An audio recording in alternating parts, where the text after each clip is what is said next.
να επιβαθούν οι υπόλοιποι. Μα είναι τώρα είναι δυνατόν να το ξέρουμε.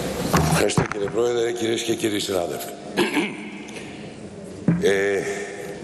Έχουμε κάνει μια δουλειά πάνω στο νομοσχέδιο, πριν όμως θα ήθελα να ξεκαθαρίσουμε κάποια πράγματα.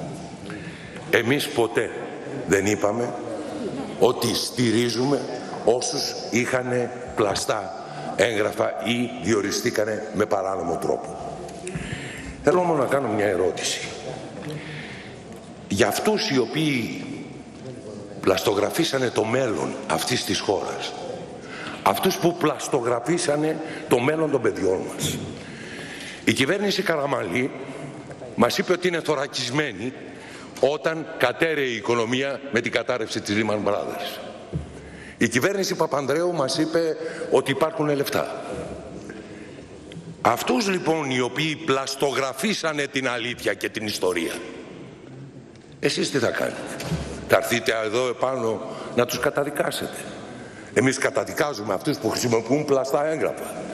Από εσάς όμως δεν άκουσα ποτέ να ανεβείτε εδώ και να πείτε πλαστογραφήσατε την αλήθεια, πλαστογραφήσατε την ιστορία. Η χώρα είναι σε ανθρωπιστική κρίση, άρα καταδικάζω.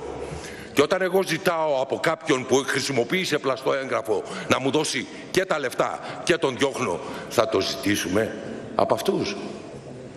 Αυτά για να ξεκαθαρίζουμε τι μας γίνεται.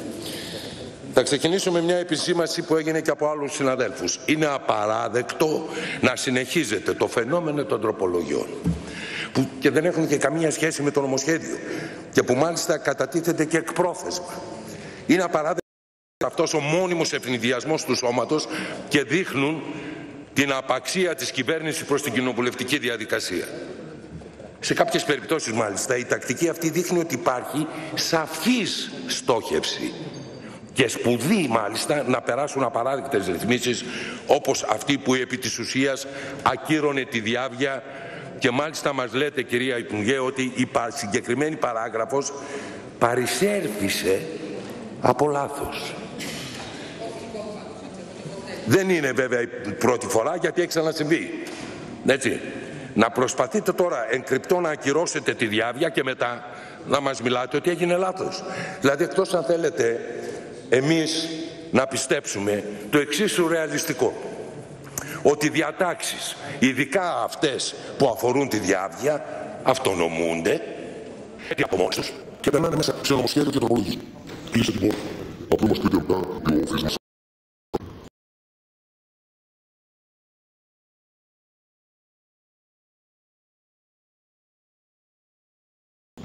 Ενός σύγχρονου και ανοιχτού κράτους που λογοδοτεί με όρους διαφάνειας.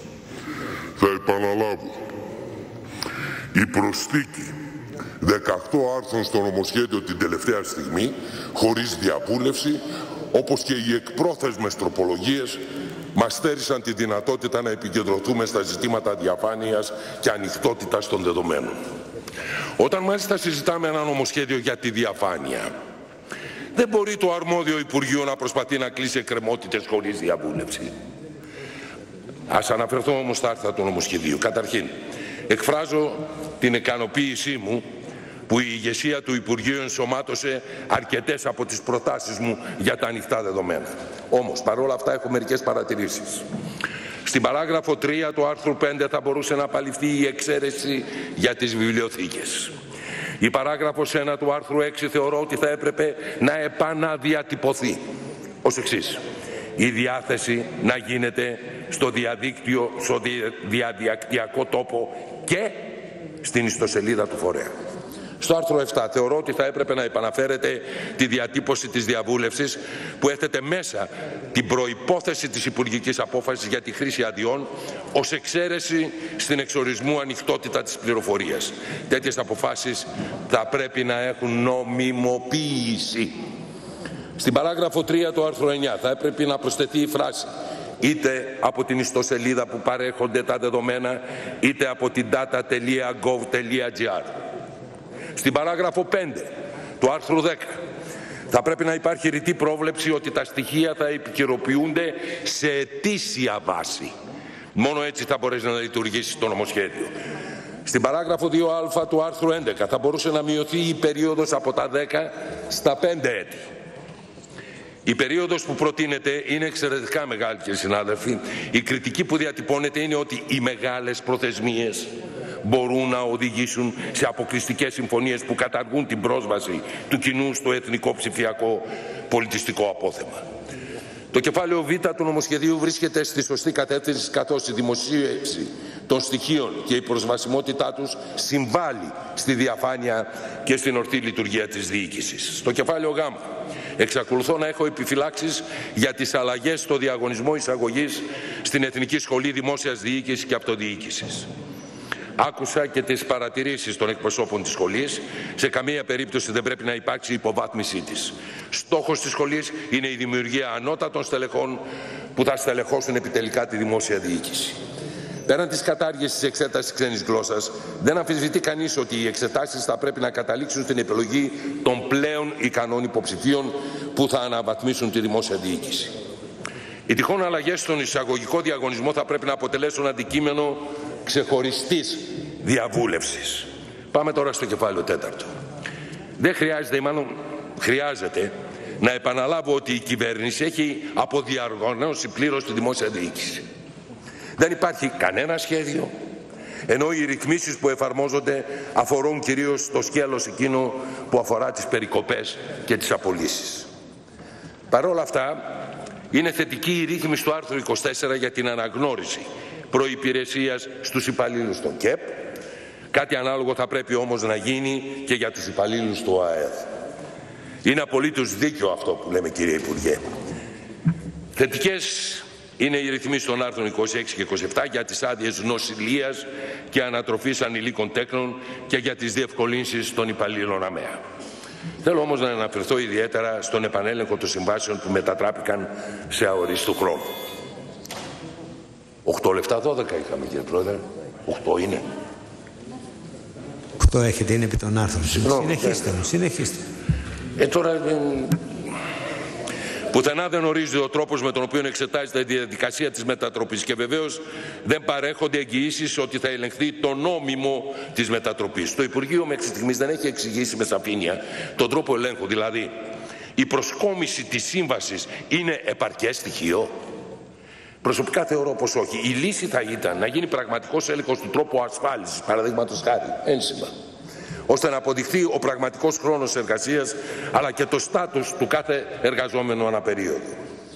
Θεωρώ ότι οι νέοι οργανισμοί των Υπουργείων και ιδιαίτερα του Υπουργείου Πολιτισμού έχουν δημιουργηθεί με προχειρότητα και θα πρέπει να επανεξετάσουμε τη διάρθρωση του Υπουργείου με τρόπο που να εξυπηρετεί τη δυνατότητα παραγωγής έργων.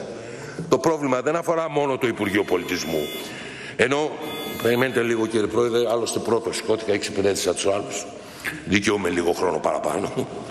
Ενώ υπήρχε χρόνος, τα οργανογράμματα διακρίνονται από προχειρότερα. Χαρακτηριστικό παράδειγμα είναι αυτό που έγινε με το νέο οργανισμό του ΙΠΚ. Το σχετικό προεδρικό διάταγμα εκδόθηκε στις 28 Αυγούστου και σε αυτό το νομοσχέδιο 2 μήνες μετά συζητάμε για νέες αλλαγές με τροπολογίες. Όσον αφορά τα άρθρα 34 και 35, ως Δημάρ έχουμε εκφράσει την ευθεία και σοβαρή αντίθεσή μας με τον υπερσυγκεντρωτισμό και τον τρόπο που λειτουργεί το Υπουργείο Τουρισμού. Εδώ θα σταθούμε. Το είχαμε επισημάνει από πέρυσι το καλοκαίρι, κατά τη συζήτηση του νόμου 4279 του 2013, όταν αποψηλώθηκε ο ΕΟΤ από βασικές αρμοδιότητες. Θυμίζω ότι μεταφέρθηκε στο Υπουργείο Τουρισμού από τον ΕΟΤ ως σύνολο υπηρεσιών, αρμοδιοτήτων, θέσεων και προσωπικού η ειδική υπηρεσία προώθησης και αδειοδότησης τουριστικών επενδύσεων. Τότε είχαμε προτείνει την εφαρμογή της Γενικής Αρχής, οι επιλεκτικές αρμοδιότητες να ανήκουν στο Υπουργείο Τουρισμού και οι εκτελεστικές στον ΕΟΤ. Με τη λογική ότι η εκτελεστική εξουσία χρειάζεται πάντα ενδιάμεσους φορείς για την άμεση επικοινωνία με την κοινωνία και τη ρύθμιση των κανόνων της αγοράς. Και ο ΕΟΤ διαθέτει τεράστια εμπειρία γύρω από τα θέματα και είναι το απαραίτητο εργαλείο. Δεν εισακουστήκαμε. Αφεμάξατε τον ΕΟΤ και μάλιστα πολύ πριν ολοκληρωθεί το νέο οργανόγραμμα του οργανισμού. Αποσυντέθηκε και αποψηλώθηκαν πλήρως οι αρμοδιότητές του. Στον αντίποδα παρατηρείται υπερσυγκεντρωτισμός του Υπουργείου Τουρισμού. Όπως όμως έχει διαμορφωθεί η κατάσταση τώρα, οι ρυθμίσεις αυτές είναι μονόδρομος. Ειδικότερα, για παράδειγμα, στην παράγραφο 1 του άρθρου 35, αναγκαστικά θα πρέπει να παραχωρηθούν κατά χρήση στο Υπουργείο Τουρισμού τα ακίνητα κυριότητας ΕΟΤ που καλύπτουν στεγαστικές ανάγκες των περιφερειακών υπηρεσιών του και οι οποίες μεταφέρθηκαν στο Υπουργείο Τουρισμού με τις διατάξεις του νόμου 4254 του 2014.